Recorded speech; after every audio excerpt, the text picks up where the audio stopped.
매년 7월 1일은 캐나다의 독립기념일이다. 거리 퍼레이드와 여러 행사까지 캐나다의 가장 큰 기념일 중 하나다. 다민족 국가인 캐나다에서는 이날 다양한 민족들이 나와 공연을 펼친다.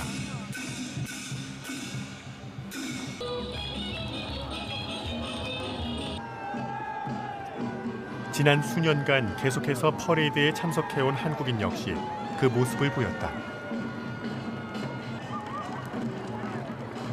한국은 퍼레이드에 수년간 꾸준히 참석할 만큼 캐나다 사회와 사람들에게 인정받는 이민국 중 하나가 되었다. 다인종 다문화 속 한국. 이민자들은 미국의 LA에 위치한 코리아타운처럼 그들만의 지역을 형성하고 있을까? Have you seen any Korean town, the sign itself? Not a sign, but I know there's kind of areas that are sort of more Korean but not officially. Koreatown, that sign. No, I don't see that. Korean town in Over by Lohit Mall? There's several of them. There's a large Korean contingent in Burnaby where we live, but it's not totally Koreatown. But there are a lot of Koreans come to that area.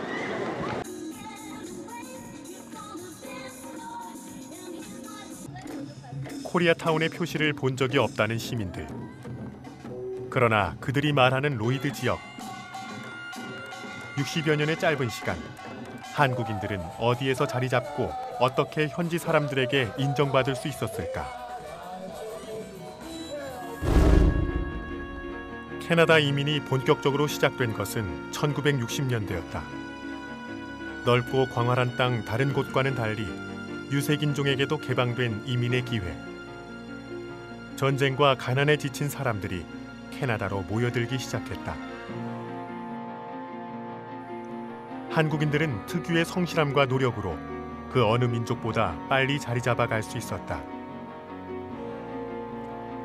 한국인들이 이 땅에서 인정받기까지 그 과정은 길고 힘들었다. 오랜 노동과 언어 문제 등 타지에서 한국인이라면 누구나 가져야 하는 문제에 직면했고 그것을 극복해야 하는 고된 시간의 연속이었다. 말 붙일 곳도 의지할 상대도 없었던 이민 초기의 생활. 타 민족보다 빨리 캐나다 사회에 정착하는 과정에는 말할 수 없었던 아프고 힘든 삶이 있었다. 이렇게 힘든 이민 생활에서 그들에게 필요했던 것은 무엇이었을까? 우리는 먼저 초기 밴쿠버 이민 사회를 들여다보기로 했다.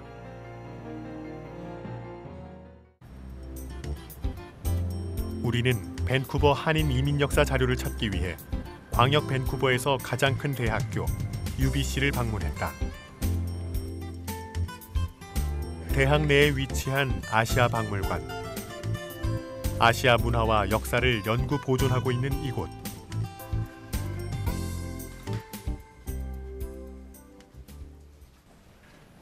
이곳에 밴쿠버 한인 교민 역사를 기억할 만한 공식적인 자료가 있을까? 다행히 우리는 이곳에서 사서로 근무하는 한국인을 만날 수 있었다. 저희 캐나다에 와 있는 한인 동포 이민자들의 제1세들의 연령층이 지금 고령화되고 있는 상태여서 저희들이 어떻게 살아왔는지에 대한 문화, 역사 이런 자료들이 정말로 우리 대한민국에서도 5,000년 역사를 잘 유지하고 있듯이 저희들의 역사도 또한 그의 한 부분이라고 생각이 들어요.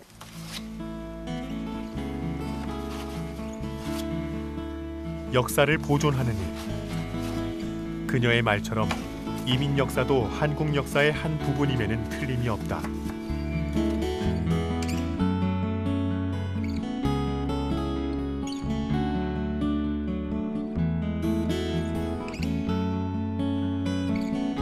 역사를 간직하려는 자세.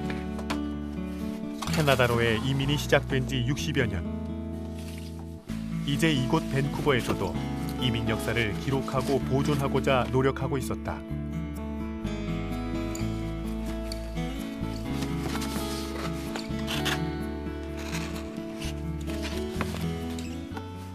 이민 역사 자료를 모으고 정리한 지 불과 몇 개월.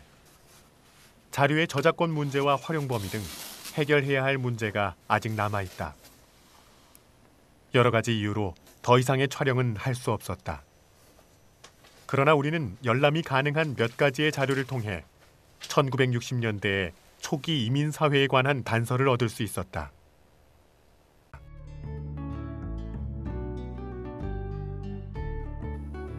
밴쿠버 이민 사회의 공식적인 기록은 교회로부터 시작되었다. 밴쿠버 다운타운에서 차로 10분 거리에 위치한 오래된 건물. 보기에도 상당히 오래된 건물인 이곳은 1918년 세계 1차 대전이 끝난 후 10년 뒤인 1928년부터 현재까지 유지되어 온 오랜 역사를 지닌 교회이다. 어떻게 이곳에서 밴쿠버 이민사회가 시작되었을까? 우리는 초기 밴쿠버 이민사회의 기록이 남아있는지 확인해 보기로 했다. But we heard that this church is the first place where the Korean immigrants had a worship all together. Right. Is that true? Yeah, I believe so, yes. We don't have any physical documents. We would have parishioners who were around at that time which could verbally document and give you more information on them. 이곳에서 한인들이 모여 예배를 드렸다는 이야기만 확인할 수 있을 뿐 그에 관한 어떠한 공식적인 기록도 찾을 수 없었다. 다만 교회 담당자를 통해 당시에 한인들이 모여 만든 교회가 현재 광역 밴쿠버에 있다는 것을 확인할 수 있었다. 그곳에는 좀 더 다양한 자료들이 있을까?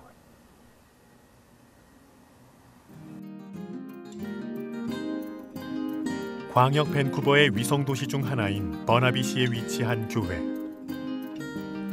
1960년대 소수의 한인들이 모여서 만든 서부 캐나다 최초의 한인 교회인 밴쿠버 한인연합교회가 이곳에서 그 명맥을 유지하고 있다. 이곳에서 초기 밴쿠버 이민사회의 공식적인 기록을 확인할 수 있을까? 사진들인데 교우들께 이런 초창기 자료 사진들을 다 좀 교회로 보내달라고 광고했었어요. 한 2년 전쯤에. 그때 여러 교우들이 그 보내준 사진들을 지금 이렇게 모아놓고 또 정리 중에 있습니다. 밴쿠버 연합교회에서 담임 목사로 재직 중인 우종철 목사는 현재 교회의 역사를 기록으로 보관하기 위해 많은 자료를 모으고 있다. 그를 통해 1960년대 교회 역사와 함께 시작된 밴쿠버 한인들의 이민사를 들여다볼 수 있었다. 1966년도에 이제 처음 모임을 가졌어요. 첫 예배를 드려서 교회가 시작이 됐는데 그때 한 20분쯤 그분들이 모여서 창립 멤버가 되신 것 같아요. 예, 거의 뭐 대부분 그 당시 초창기에 여기 밴쿠버에 계시던 한인분들은 거의 다 모이셨겠죠. 1986년 3월 2일 발간된 밴쿠버 한인연합교회 20년사를 통해 이민 초기의 생활을 엿볼 수 있었다. 1966년 3월 6일 일대 이상철 목사를 중심으로 밴쿠버 최초의 한인교회가 생겨나기에 이른다. 그렇게 한인사회는 30명 정도의 사람들이 모여 50년 캐나다 이민 역사에 그 기록을 남기게 된다. 제가 그 초기 우리 교회 역사를 보면 이제 우리 교회 모임에는 꼭 크리스찬뿐 아니라 그야말로 한인들의 구심점이었기 때문에 그 종교와 종파를 초월해서 다 같이 모이셨다고 들었어요. 캐톨릭 신앙을 갖고 계신 분도 모였고 하다못해 불교도들까지도 주일날 예배 끝나고 다 모여서 함께 교제했다고 하고 그래서 그분들은 교회가 정말 그들 이민의 삶의 외로운 삶의 구심지 역할을 했던 것 같아요. 독선적이고 배타적이지 않으며 협동과 이해를 바탕으로 하는 모임. 커피를 마시며 환담의 꽃을 피우는 만남. 이렇게 따뜻한 마음들이 모여 정기적인 만남을 가지기 시작했다. 그것이 바로 한인 사회의 시작이었다. 예, 그리고 다 외로우니까 교회에 가야 그래도 다른 친구들도 만나고 동료들도 만나고 또 고향 소식도 듣고 또 고향 음식도 먹을 수 있고 아마 그래서였지 않았을까 생각해요. 그래서 한국보다 이민지 교민 사회가 더 크리스찬 비율이 많다고 들었어요. 그만큼 더 갈급해서 아마 그런 거일 거라고 생각합니다. 이민 초기 종교와 종파를 초월해서 모일 만큼 이민자들의 삶은 힘들고 외로웠다. 그들에게 가장 필요했던 것은 서로의 안부를 묻고 정기적인 모임을 할 수 있는 장소였다. 일주일에 단 한 번뿐인 만남의 기회를 통해 그들이 할 수 있었던 것은 고국에 대한 향수를 달래는 일이었다. 만남을 통해 그리움과 외로움을 달래야 했던 시절, 교회에서의 만남은 밴쿠버 지역 한인들의 사랑방이었으며 정보 공유와 함께 다양한 활동을 할 수 있었던 공간이었다. 그냥 모여서 예배도 드리고 그다음에 예배 드린 후에 고향의 봄 노래를 부르셨던 것 같더라고요. 그래서 그 전통이 남아 있어서 우리 교회는 아직까지 매년 1월 1일 그 신년 첫 예배를 드릴 때 예배 끝나고 친교실에서 전체 교인들이 애국가를 부르고 그다음에 캐네디언 국가를 부르고 그다음에 고향의 보험을 부릅니다. 그건 아마 초창기 시작할 때부터 그 했던 전통을 아직도 우리가 유지하는 거죠. 그래서 그만큼 저 교회에 와야 그냥 사람들도 만나고 그리움을 해소하고 그랬던 것 같아요. 그 후 수년에 걸쳐 꾸준히 이민자가 늘어나고 교회로 모이는 한인들의 수가 늘어나면서 작은 모임에 불과했던 교회는 더 체계적인 면모를 갖추게 된다. 우리 창립 설립 목사님이 이상철 목사님이신데 그 목사님이 제1대 밴쿠버 한인회 회장이셨습니다. 목사님이. 그다음에 제2대 한인회 회장은 심선식 박사님이셨고 그러니까 거기서 알 수 있듯이 그저 예배 끝나고 그냥 교인들 모임에서 한인회도 생겨나고 그다음에 그 모임에서 일대 회장은 누가 하고 그 다음 회장은 뭐 당신이 하시오 그 다음에는 또 당신이 하시오 아마 그렇게 처음에 유지가 됐던 것 같아요. 그래서 그 모임들 뭐 노인회도 그렇게 시작이 됐을 거고 한글학교도 그렇게 교회에서 시작이 됐던 거였죠. 노인회와 한글학교 그리고 한인회의 시작. 1960년대부터 1970년대까지 한인 사회의 구심점 역할을 해온 서부 캐나다 최초의 한인교회는 예배를 드리는 작은 모임에서 벗어나 더 체계적이고 큰 단체로 발전해갔다. 밴쿠버에 본격적으로 이민자가 늘어나기 시작한 1980년대 중반. 일주일에 한 번의 만남으로 만족해야 했던 이민자들에게 한인이 운영하는 작은 식료품점들이 개업을 하면서부터 만남의 기회는 더 많아져 갔다. 교회가 이민자들에게 만남의 장소를 제공했다면 식료품점이 위치한 곳에서는 만남뿐 아니라 경제 활동까지도 가능한 새로운 장소를 제공해 주었다.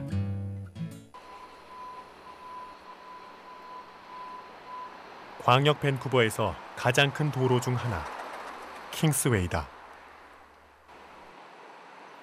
밴쿠버 버나비 뉴 웨스트민스터시를 잇는 도로. 이 긴 도로에 한인 식료품점이 생기면서 한인 사회는 새로운 환경을 맞이하게 된다. 어디 가시는 길이에요? 예? 신용조합에? 1980년대부터 공인중개업을 해온 유종수 씨. 공인중개업의 특성상 가까운 거리에서 교민들의 소식을 알 수 있었던 사람 중 하나다. 우리는 그를 통해 옛 기억을 거슬러 올라 당시의 이야기를 전해 들을 수 있었다. 이 건물이 이제 한국 분들이 같이 투자해서 제대로 만드는 그 최초의 아마 상업 건물일 거예요. 개인적으로 투자해서 이제 빌딩을 갖고 있는 분들도 있어도 이게 이제 1980년도 중반에 한국 분 한 4분들이 모여서 그 당시로서는 상당히 이제 큰 프로젝트였었는데 1980년대부터 90년대 초까지 번성했던 이 거리. 몇몇의 한인들이 공동으로 투자하여 얻은 상업 건물과 작은 식료품점은 이전보다 열려있는 만남의 장소를 가져다 주었고 교민들을 위한 상업 지역으로서의 자리를 잡아간다. 일주일에 한 번의 만남에 만족해야 했던 교민들에게 킹스웨이는 더 큰 의미를 가진 새로운 장소로 도약하기에 이른다. 하여튼 어쨌든 여기에 그 당시에 1980년대 후반, 90년대 초 여기가 이제 코리아타운 중심지였었으니까 그때만 해도 이제 규모가 있는 한국 그 슈퍼마켓이 사실은 없었어요.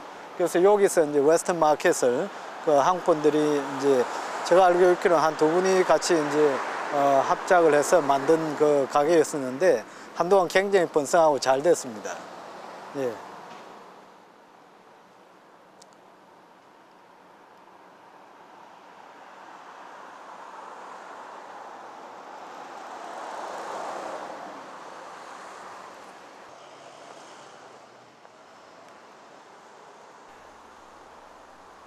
(20년이) 지난 지금 중국인들이 운영하는 상점들만이 자리를 지키고 있을 뿐 과거의 기억을 떠올리기에는 그 모습이 너무나 많이 변해 있었다.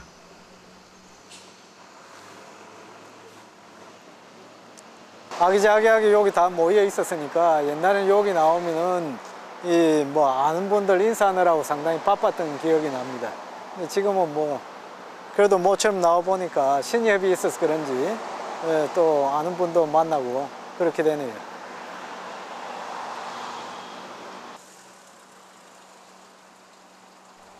(70여) 미터밖에 되지 않는 짧은 거리.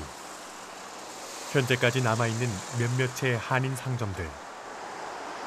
과거의 명성에는 많이 모자라 보이는 이곳 킹스웨이에 당시의 모습을 기억하는 사람들이 아직 남아있을까?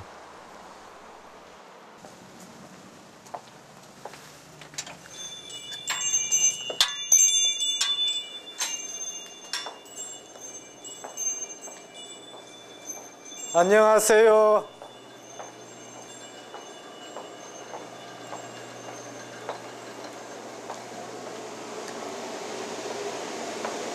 안녕하세요. 뭘 그렇게 열심히 봐요?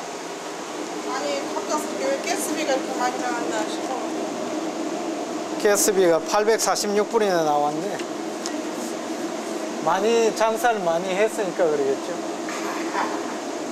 이사장님은 어디 가셨어요? 아이 좋잖아요. 돈 안 들이고 광고하면 좋지.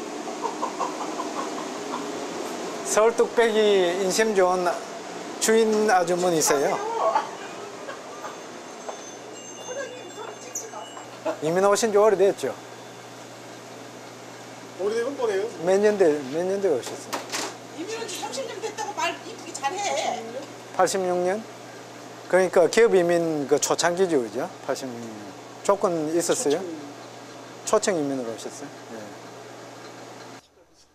아무런 거리낌 없이 공과금에 대해 이야기하고 누가 언제 어떻게 이민을 왔는지에 대해 물어볼 만큼 이곳의 사람들은 허물없이 가깝게 지내오고 있다. 꾸준해요. 팔자 소리를 안 해서. 뭐 하시는 건데 자꾸 찍어. 여기 근처가 코리아타운이 시작된 데잖아요. 네. 그래서 여기 이제 뭐 기록이나 여기에 대해서 뭐 남아있는 게 없으니까 뭐 이제 여기 사정을 그래도 좀 아는 사람을 통해서 그 당시의 상황이 대충 어쨌다는 거 그거 온 김에 그냥 뭐 여기 한 분이 한다고 그러니까. 그럼 여기 신용점 차전한테 가면. 그렇지. 이제 그런 양반도 아마 인터뷰할 거예요. 그럼 이제 거기는. 나는 부동산 쪽에 있다고 그냥 뭐 이제 그렇게. 그 양반은 초창기 여기 와서 시작을 하시니까. 이 벽에 있는 이거 보세요.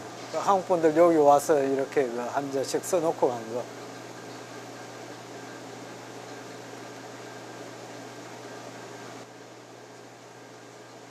네. 지금은 모 미용실 그분들은 어디로 갔어요? 캘거리 가서 캘거리. 아주 잘 됐어요. 너무 힘들게 여기서는.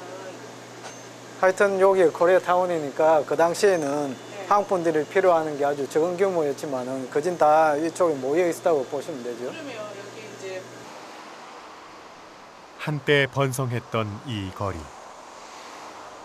20년이 훌쩍 넘어버린 지금 너무나 많은 것들이 변해 있었다.